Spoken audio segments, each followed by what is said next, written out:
Welcome to another episode of She Looks Like Me. I'm so excited for my guest today. My guest, Dayana Cadet, FCC, is a certified clarity coach who helps women and self-identified femmes of all genders gain the emotional clarity and confidence they need to live a purpose-led life. Hi, Dayana. Hi, I'm so excited to be here. So excited to talk with you today. I am all for jumping in people's inboxes when I feel a spark.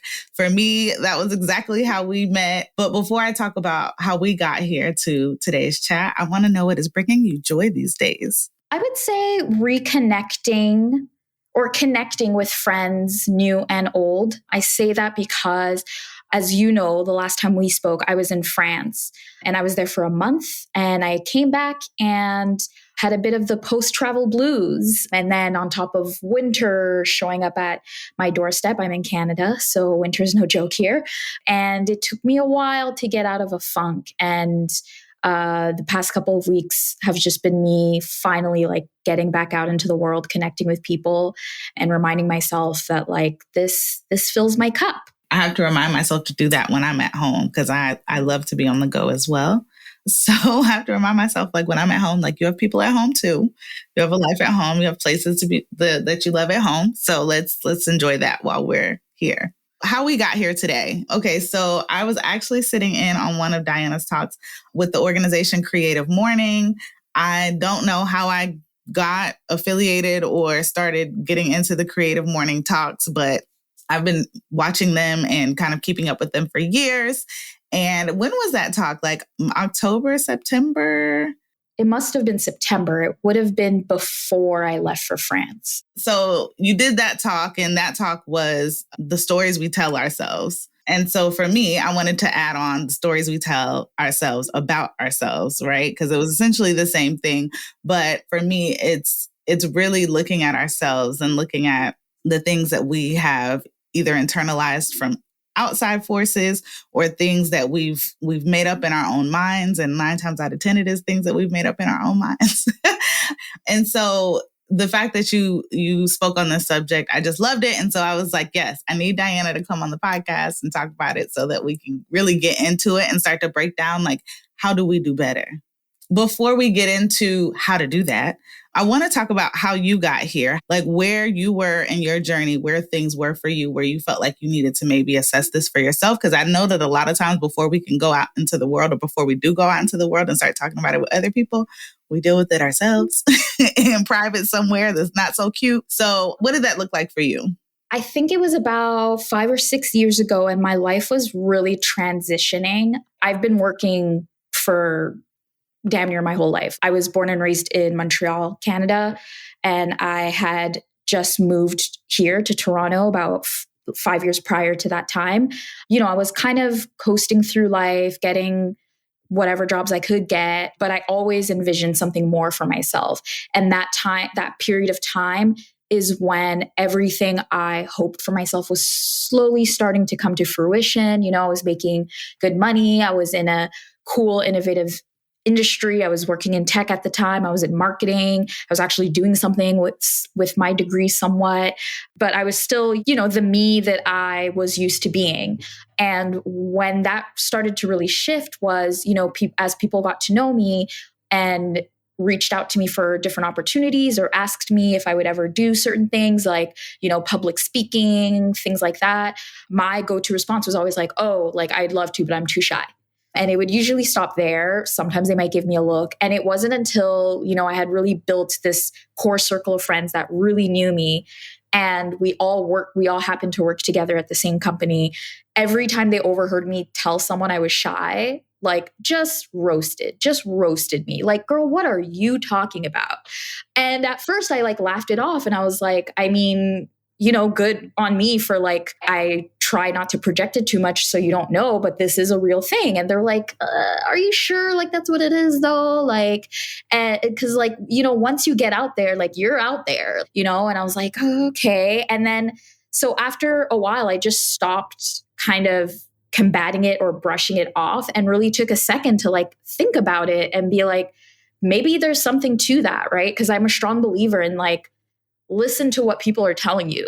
right? Like, don't get so wrapped up in your own head or your own mind or your own narrative or your own stubbornness that no one can ever tell you anything about yourself. At the end of the day, yes, you know yourself the best, but I always try to parse through what people are saying to at least understand why they're saying what they're saying, even if they're wrong. And so I took a second one day and I was like, why is this everyone's reaction when I say I'm shy? I realized I had just been saying that my whole life. I grew up in an environment where it was better and safer and easier to be quiet and observant and look at all the ones around me.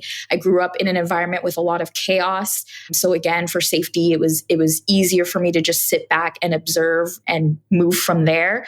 And I also grew up in an environment where I was typically the only Black girl, right? Whether that was my neighborhood, all of my schooling, all of that, right? So I just became known as like a very quiet, reserved person unless you really, really knew me. And I just kind of carried that with me throughout my life, throughout my career, even well past like my childhood, well past my adolescence. You know, I'm a grown adult at this point, but I realized I was still thinking of myself like that child Dayana. And I realized like I should probably update this story, especially because more and more I'm doing things that kind of fly in the face of that. And once I did, honestly, just that reframing in my mind, it's not like it was written anywhere or official, but just that reframing in my mind of like, I'm not shy. I do tend to have social anxiety. And in certain situations, it takes a lot for me to open up. But if I feel safe and comfortable enough, I am very outgoing. I'm very candid. I wear my heart on my sleeve. And just that simple reframing, next thing I knew, you know, I was going to a speaker's boot camp and I was speaking publicly online and I was building an online presence for myself. And I was doing all of these things that before I would honestly just tell myself, like, don't even bother. Like, you're shy. That wouldn't be fun for you. Why are you doing that? And so that started about in my mid-20s. Now here we are. And yeah, it's definitely not something I connect with anymore in terms of that narrative. But yeah, it really took my friends pushing me, well, laughing at me, to revisit that part of myself. I love it. And shout out to friends, okay? Telling you about yourself in good ways, okay? Yeah. Yeah. Because like too often there are instances and experiences where people are telling you about yourself in bad ways. Yeah. To be able to tell you you're amazing or you're dope or you're not that shy, you're actually really outspoken and you have a lot to say and the things you say are valuable and all that good stuff. So I love it. Shout out to your friends. Because there's a balance there, right? Like in my experience, I've been used to people telling me about myself, but they're just projecting or they're trying to undermine me in some way. And then when you're used to that, it's easy to assume the opposite is people blowing smoke up your ass. It's people just trying to motivate you because they have to or because they love you or whatever. And so it's really important to have that discernment. And if you're not sure, just ask, right? At the end of the day, they're your friends. They have a more objective view of you. But if you're looking for that clarity, looking for that honesty, you should feel free to ask if they are, really good friends. One of the reasons that I resonated with your first talk was because I think about, and I've been doing this in my own journey, like thinking about what parts of my story, especially because of that second half, right? The projecting, the people telling me about myself in ways that I'm like, I don't think this is mine to hold. I think this is your thing. Oh, okay. We're just going to send it my way. Got it. Okay. So I really had to assess like, who am I? Because I have to get really clear about that. And I think everybody should get clear about it because if you don't, like people just will throw all kinds of stuff your way, right? So I had to sit with that for a while. So all of this that you're hitting on is, listen, gems on gems. Okay. I absolutely love it. And so how would you say your life has changed in the time, or what did that transformation look like? Like, how did you actually start? Were there tangible things that you did? Was it just kind of a mindfulness, awareness thing? Like, what did that actually look like to get started, I should say? It was definitely more of a tangible thing. Once I kind of decided to make that switch, there was still a couple of years of kind of like faking it till you make it, because it was something that I knew objectively was the truth, but my mind and my heart, after a lifetime of believing one thing, still had to catch up. And so I started really pushing myself. As I mentioned, I went to a speaker's boot camp at the time, I'm a storyteller at heart. At my core, that's what I do. That's how I connect with people, is through the stories. And so I started thinking, what are other ways of telling stories? And, I was like, I have the written form down pat, like, let me explore other ways. So I went to a speaker boot camp, and that really reinforced this idea that I have a voice that people want to hear. I have a story that people want to hear, just kind of that positive reinforcement that I needed at that exact moment. And that really helped propel me to sign up for more opportunities to do those things, including advocating for myself within my company, right? That first sort of year I was there, I was very comfortable being, the inexperienced little kid and just give me whatever you want to give me. And after that switch, I was more like, this is what I'm capable of. This is what I'm good at. If I haven't shown it to you yet, give me a chance and I will show it to you. And just being a better advocate for myself, right? Because I was more sure of myself than I'd ever been. I felt more supported than I'd ever been. And all of a sudden, these new opportunities were coming about and people were positively reinforcing and saying, I heard you speak, or I saw you do this thing and it really resonated with me. And so I just kind of kept chasing that until, it sank in. And that's like a core exercise that I actually do with my clients, because I know how hard it is to kind of internalize something just mentally, emotionally. Sometimes it feels impossible. So as much of that positive reinforcement as you can find, go for it, is what I say. And that's really what I did for the next several years. I'm so glad you said that, because I was thinking about a recent public speaking situation I was in. Maybe just last week, I think. I was wrapping up. So I'm in this residency program, like working on my business. And it's been 6 months of weekly huddles and like this whole support system and all of that. And they asked oh, do you want to just pitch your business to the people that are going to come? It's going to be people from the community. And I was like, nah, I don't really know what to say. I'm in limbo right now. I don't know what I'm going to tell the people. And, again, me, right? Old narratives. So they kind of talked me into it and I was like, fine, I'll get up there. I'll say something. So I got up there. I don't know who I turned into, but I was like afterward, there were people coming up to me left and right. And one after another, hey, when you get done talking, can I talk to you? And the people who had been in my cohort with me were like, I don't know who that girl was, but we like her. And I was just like, well, and when I thought about it, I was like, because I felt like I was in a safe space. I felt like I was in the room with people who wanted me to win and who really just wanted to see me kill it. And I feel like that might have been why I showed up in this way that didn't feel nervous or what am I doing? And I completely freestyled it, but it was a good freestyle now. So I'm here for that. And I was thinking about that as you were saying that. So I want to talk about limiting beliefs and where they come from, how to know the difference between facts and things that are made up in our minds. We'll start 1A, 1B. Where do limiting beliefs come from for you? Or when you work with your clients, what are you seeing? Well, actually, psychologists or research says that these ideas develop in our early childhood.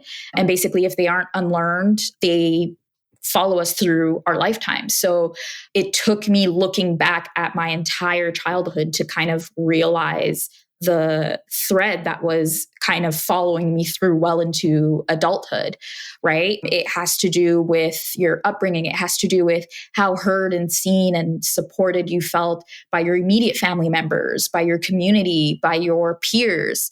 All of those experiences that you have that make us who we are, that all plays into our limiting beliefs at the end of the day.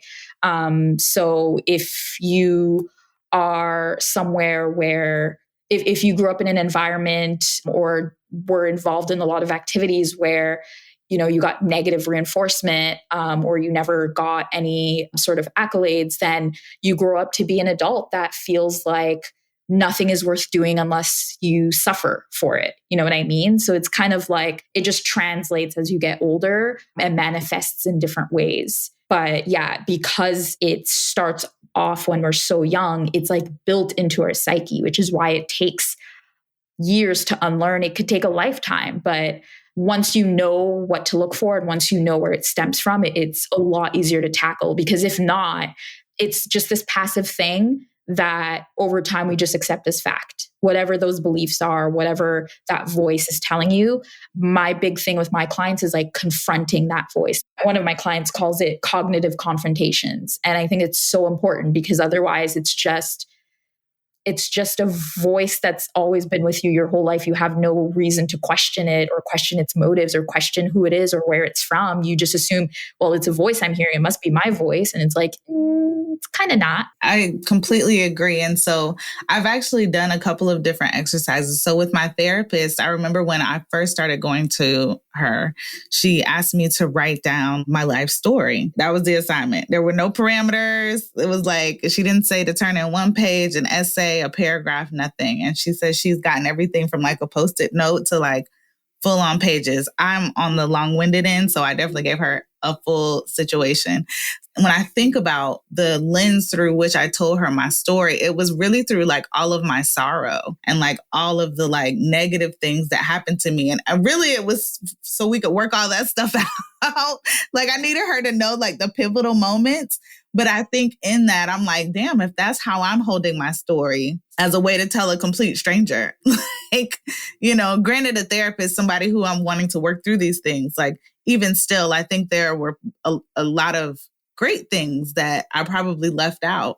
She always tells me, she was like, you have a way of exacerbating the negative, but you have a way of diminishing the positive. So getting a little bit more in balance. Absolutely. Yeah. And one thing we have to take into consideration too is like a lot of these limiting beliefs, at least when we're kids, are coping mechanisms. They're strategies for survival, right? And so I think I was very similar to you in that I centered myself in my story as essentially a victim, which I was, but I centered it so much that that's how I came across to other people. But I did that as a kid. I did that so other people would know that I needed help. I needed support. I wasn't getting enough. I was feeling too neglected. So that was kind of like my way of signaling to adults, like, hey, like if you have room for me, like take care of me too, please. And then in the professional world, that was my way of signaling like, hey, I'm not a threat. Like, even though I'm the only Black girl here, like, please don't try to crush me. Especially like, you know, I started out in the fashion industry where it's like one wrong look and like you're someone's target practice, right? So, and then it wasn't until I was at that point in my life where everything was going well and I was in a good company and a good company that believed in me and cherished me and valued me that I realized I didn't need to use that strategy to cope anymore. I could now finally focus on not just surviving, but thriving. And that switch is so important and why I do what I do, because so many women, so many Black women especially, how many times do we sit back and ask ourselves, like, when am I going to stop surviving? When am I going to start actually living? When am I going to start not just living, but actually thriving? I think a lot of people outside of that demographic take for granted that these are moments that we actually have because of our upbringing, our limiting beliefs, our circumstances, our lack of privilege, systemic racism, all that stuff. And the switch from survive to thrive, I wish it was like a light switch, like just hit the light. Like nope, it is like sometimes the longest journey. And like you said, sometimes a lifetime. Oh, yes. But when you get to the other side, or when you even start to get glimmers of what a thriving space feels like, that becomes the journey, I think, of just wanting more of it. You start chasing it. So it's like a natural, like a lot of what I do and why a lot of what I do is focused on, is inspired by cognitive behavioral therapy, is because a lot of the work I had to do, especially as someone with, you know, diagnosed mental health issues, right? Like I've always had clinical depression. I have an anxiety disorder. So a lot of what I have to do for myself is essentially trick my brain in some way, or give myself a carrot to chase, or give myself, you know, cookie crumbs to follow. But that's just how the human brain works, because by default, it's always looking to protect us. And that means being that friend on your shoulder, being like, ooh, girl, that's scary. You sure you want to do that? You sure you don't want to just stay at home? Like, ew, I don't know. Go off though. Like, we have to kind of trick it into otherwise that's what it'll do if we let it fend for itself, kind of thing. And so, yeah, a lot of that is kind of doing things where you get that positive reinforcement or that hit of serotonin or whatever it is, and then just chasing that and doing it more and more and more until, like I said earlier, you're no longer faking it. You're actually feeling it. So every time I think my therapist is like done dropping gems, she just drops more of them on me. And to that point, she recently said, maybe in my last session, she said, what you tell yourself over and over again and over and over and over. She just kept saying over and over. She said, it either is the truth or it becomes the truth. Absolutely. Yeah. I don't know if you remember, but in my talk, one of my last slides said that according to the National Science Foundation, our brain can produce as many as 50,000 thoughts per day. And 95% of these thoughts are repeated daily. And so if you think about that, like, what are you thinking every day? You're probably thinking that all day, every day. And that takes a toll. It takes a toll. It would take a toll on anyone. It's like, sometimes if people really don't get it, I tell them, like, imagine that's like a real person just shouting that stuff at you all day, every day. You would go insane, like you'd go crazy. But because it's internal and it's more passive, you don't really notice it. And you might not notice the individual thoughts and the individual limiting beliefs, but you remember the actions you take as a result, and you remember how you felt as a result. And so it's really important to confront those ideas and those beliefs as much as we can and make a habit of it, and just do a lot of that self-reflection that it gets easy to forget to do, right? I think the pandemic, for example, one of the very few silver linings is that it forced a lot of us to slow down. And I thought I was doing so well before the pandemic, and then the pandemic hit and I realized I was just in zombie mode again. Like, I thought I had taken myself out of it, and I realized I just found myself in another place where I was just running around the hamster wheel, right? Because in this capitalist hellscape that we live in, it's like oftentimes all you have time to do in a day is like wake up, go to work, feed yourself, do your chores, go to sleep, and do it all over again. So I wasn't pouring into myself at all. Like, the most I was doing was, drinking with my friends in order to complain about work, but we're still talking about work. You know what I mean? And so, yeah, I didn't have any time to think about myself, what I wanted to accomplish, my purpose, my values, any of that, because I was too busy just trying to live. Was there like a breaking point, or was there like a point that you came and you were like, okay, I need to get a little bit more intentional about this? Or how did you come to that realization? My breaking point, honestly, was after doing what I'd been striving to do my whole life, which was, get a good job, work my way up the ranks, get a seat at the table, essentially, and kind of going through the same cycle of finding a place that seems accepting enough, and then going through that trajectory of that a lot of women of color go through, of like from pet to threat, right? Like they're so excited. They have a Black woman on the team. You're cool. You're different. They can learn a lot from you. And then you do too much because you have to do a lot to even get a fraction of the recognition. And all of a sudden you have a target on your back, and, you're getting left out of rooms. You're getting left out of meetings. You're being undermined. You're being underestimated. And then that's taking a toll. You're internalizing all of that as being a you problem and not a them problem. And now you're second guessing yourself, and now imposter syndrome and all that stuff.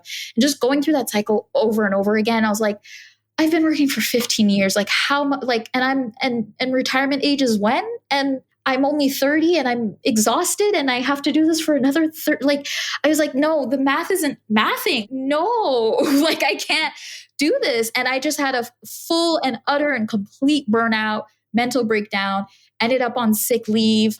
And through that, even just seeing how even just taking time for myself was still difficult. Like, asking for the sick leave or filing for the sick leave was the scariest thing for me, because I was like, I'm letting people down. I'm so used to, having to be perfect and having to be the reliable and the go-to person that it frightens me to think about what people will think or what people will say behind my back, even though, like, legitimately I'm fighting for my life at this point. So tell me more about I See You Sis. Is that your clarity coaching services, or is that separate? It's my coaching practice. Right now, that's what it is. I'm still pretty new. I just really wanted to nail down that name.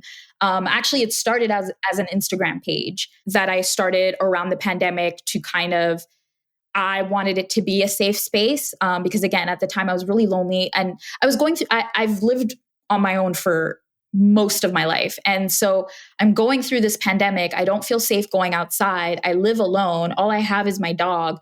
Like, I just was craving that human connection and that support, everyone around me. Like, I have a great support system, but people have their own lives as well, right? And they're all dealing with, again, this traumatic thing in their own way. But, most of them had partners, significant others that they lived with, or had family that they felt comfortable staying with for long periods of time. Like, they had those other resources. So in my darkest moments, it really felt at times like I had no one, even though I have the privilege of, having a job that allows me to go on leave and having a therapist and all that stuff. Like, those 100% are privileges, but that inner child Dayana that was so used to being alone in the dark, that person is still there, right? And that person, what that person needed and continues to need is that immediate support that comes with a parental figure or a significant other that can hold your hand and guide you when you don't have the strength to do it yourself. So I started this page where I would just talk about typical stuff that I and a lot of people like me went through and just open it up for conversation of like, if you ever need to talk, my DMs are always open, just in case other people were going through the pandemic alone, especially. And then I kind of discovered coaching and what it really meant. I didn't really know what it meant before.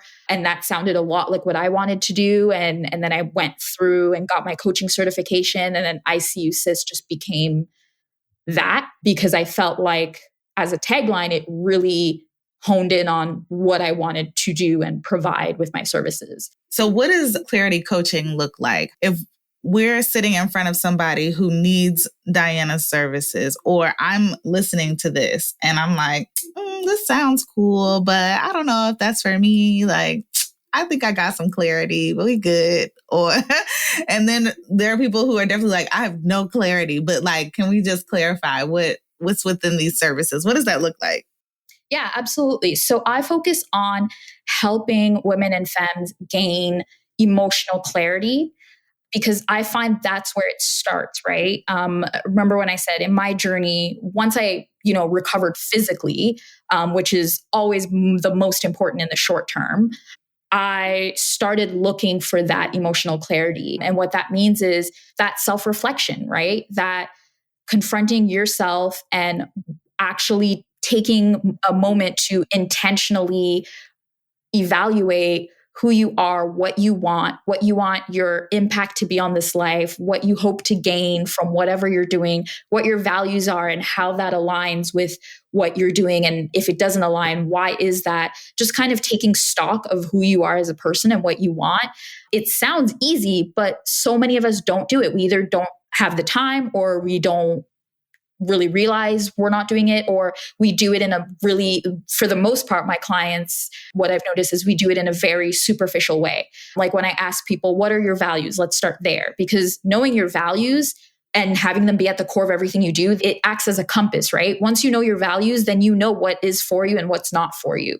But a lot of times people drill off these values that either their parents taught them when they were a kid and they just never like re-examined it, or it just sounds good, or whatever. My values are live, laugh, love. And it's like, oh, okay. And then what? Like, and so I ask people, what are your values?